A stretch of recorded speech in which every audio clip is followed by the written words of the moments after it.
Hi guys, this is Mrs. Gastler, and in this video we're going to talk about electromagnetic waves. Now, we've already talked about a bunch of different kinds of waves, and this is just a special kind of wave. And the difference is that in all the other waves that we've talked about so far, there has been something that the wave has been traveling through, and that makes those kinds of wave a mechanical wave. So a mechanical wave is a wave or a pulse that requires a medium. And remember that a medium is the stuff that a wave travels through. Let me actually zoom in right there. So the stuff a wave travels through. So in the Exploring Waves lab, travels through, we looked at waves that traveled through water and a slinky and dominoes, and those were all mechanical waves because there was a medium there. In electromagnetic waves, those waves, well, first off, they're electromagnetic waves because they're made up of electric and magnetic fields. But the main difference between an electromagnetic wave and a mechanical wave is that an electromagnetic wave doesn't need a medium. In fact, the medium slows it down. So it's an electromagnetic wave that gets from the sun to Earth because there's nothing between Earth and the sun. It's just empty space. And those light waves coming from the sun towards Earth, they travel through empty space and there's no medium there. So they're all electromagnetic waves. Okay. So let's talk about the difference between those electromagnetic waves. The first difference is that, or the first thing that is the same, so this is a Venn diagram, so this middle part here is what they have in common. They both transfer energy from one place to another. That's what waves do. That's the purpose of a wave, okay? So they all transfer energy. One other thing that they have in common is that they can both be that transverse shape. And remember, that transverse shape is the one that looks like this, okay?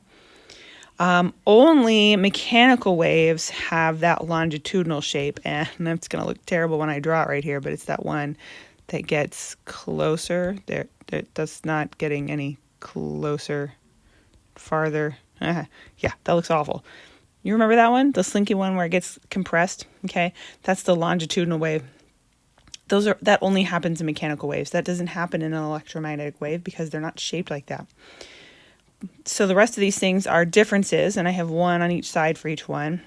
So the first one over here, for a mechanical wave, it requires a medium, and for an electromagnetic wave, it travels in a vacuum. That's what we call that empty space. Okay, so a vacuum is that empty space. Okay. And then the other difference that we have down here is that mechanical waves can go actually pretty slow through water. They might go really slow, or through Earth, they might go kind of faster. But it could be a variety of speeds from anywhere from, half a meter per second to 350 meters per second to thousands of meters per second. But all electromagnetic waves go the same speed, and it's all the speed of light, which is 300 million meters per second all the time. Every time it goes, it's 300 million meters per second, okay? Which you could write that down if you want to. We'll jot that down really fast. 300 million meters per second every time, okay? That's really fast. I mean, it's the speed of light. That's the fastest you can go. If you didn't know, the speed of light is the speed limit. It's the fastest you can go.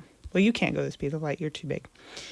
So what we do with the electromagnetic spectrum is we have something that looks like the magnetic spectrum. I have one here. Often they're colorful, but on this black and white paper, we can't really color them, but sometimes they look like this. You can Google it, and you'll see some really pretty ones out there.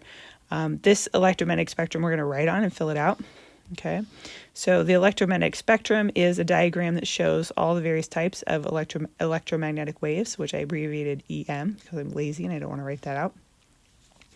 There's really kind of two ways you can look at the organization. It's either by wavelength or frequency, but it's really by both because you can't really do one without the other because that's kind of how waves work.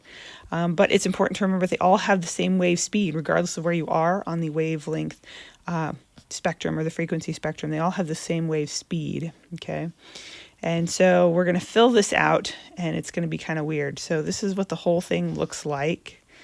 There we go. And I'm going to start down here at the bottom where I've got my squiggly line. And you'll see how down here it starts On the left, it's kind of really spread out, and then it gets all scrunched together at the other end. So that's the wavelength. Spread out means it's a long wavelength, and squished together means it's a short wavelength. So that's the way we can organize it there. And if this thing were moving, the frequency of the waves where it's got a long wavelength, there wouldn't be very many passing you, so that would be a low frequency. But where they're all squished together, there would be more passing you, so that would be a high frequency. So that's how we're organizing it, by both wavelength and frequency at the same time. You'll notice that the arrow is pointing in the direction that the frequency is increasing, and it's pointing also in the direction, which is opposite, in the direction that the wavelength is increasing. So now what we're going to do is we're going to identify some of the types of waves that are in the electromagnetic spectrum. And so we're going to start on the left end, which is the low frequency end. Frequency also corresponds to energy. So these waves have low energy. They're just not very energetic. They're lazy waves. Okay. We're going to start with radio waves. Radio waves, you're probably familiar with. They make radios work, and TV, radio and TV. Strictly speaking, your cell phone runs on radio waves as well. It runs on a particular type of radio wave. The next group, which is kind of inside radio waves, but it's not kind of drawn that way on this diagram, but it's called microwaves. Not the microwave oven that you might have in your house, but the type of wave is called a microwave. And what's really cool about microwaves is that they're absorbed by water molecules, which is what makes a microwave oven work, which is the next thing here.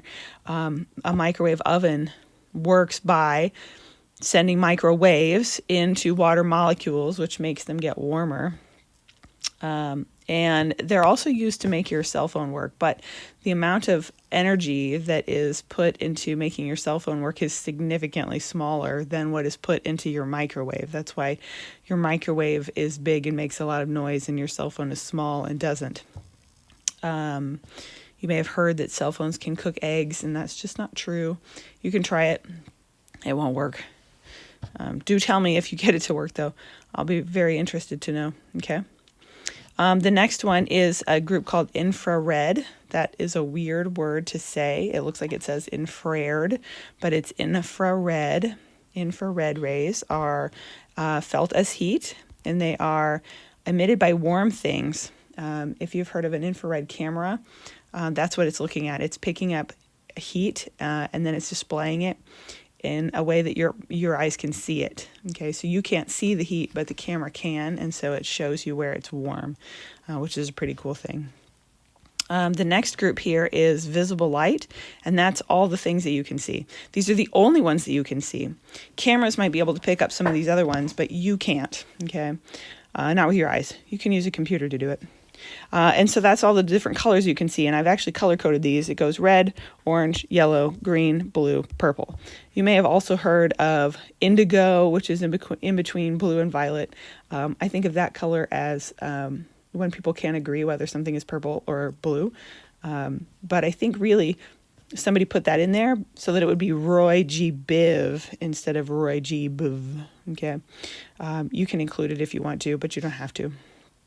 You'll notice that infrared is right next to the red end. Okay, so it goes infrared right here to red right here. And then you also notice that violet is on the other end, and then right next to the violet end is ultraviolet. Okay, infra means below, so it's below red, and then ultra means above, so it's above violet. Ultraviolet rays are the ones that give you sunburn. Okay, and they do that by these have more energy because we're getting up into the higher frequency. It's actually burning your skin by interacting with your skin. It's getting your skin too much energy, but you can block that by using sunblock. It can kill living cells too. They actually use UV light to kill bacteria on what are those things? Safety glasses. I have a safety glass cabinet that has a UV light inside. You can get at Walmart a device that you put your phone inside to kill germs on it. UV is used to kill germs on, what are those? Produce. your fruits and veggies at the grocery store before they put them out there. So it has a lot of uses, UV, but the sunburn's not so great because it can also give you skin cancer. Okay. Past ultraviolet is X-rays. X-rays can start to cause damage. They have so much energy that we're getting into some problems now. This is where the problems start. Okay, so cell phones are not going to hurt you because that's lower energy than visible light. In high doses, concentrated doses, we might have a problem if you stuck your hand in the microwave. That would be not good for your hand, but it's not because the microwaves themselves are hurting you, but because the microwaves are getting the water to be hot and you're burning. X-rays themselves are actually going to cause a problem. It passes through skin but not bone, which is why X-rays can be used to see if you have broken a bone. It paints a pretty picture on some photosensitive paper, but it can be harmful in large amounts. That's why when they take your X-ray, all the people who aren't getting the X-ray leave the room. Okay, and that they limit how much of that you can get in a year. Okay, past the X-rays is the fun one. Is the gamma rays. Gamma rays in any amount are harmful, and they are. They come from nuclear reactions, so they're not just everywhere. You might come across some in very, very small doses from just normal everyday things that are around you, but they're just not everywhere. But you can be exposed to them accidentally through some really unfortunate freak accidents in a nuclear plant, which has happened in the past. And as a result of those unfortunate accidents, lots and lots of safety features are added to nuclear plants that are in use today. So understanding the electromagnetic spectrum is useful to think about all those different wave types and their uses. Okay. On the next page of your packet is some practice for you to think about these waves and what kinds of things you might be able to understand about them. But remember, all of these waves move at the same speed. And they don't require a vacuum. So all of these kinds of waves can go through, they don't require a vacuum. They don't require a medium. They can go through a vacuum. So these waves can travel through space. Okay, sound waves can't. So you wouldn't actually hear those space fighting scenes in Star Wars and Star Trek because the sound can't get there. You would just see them, and it would be interesting to look at, but you wouldn't hear anything. Okay, so that's it for this one. If you have any questions for your teacher, make sure you ask. Thanks for watching.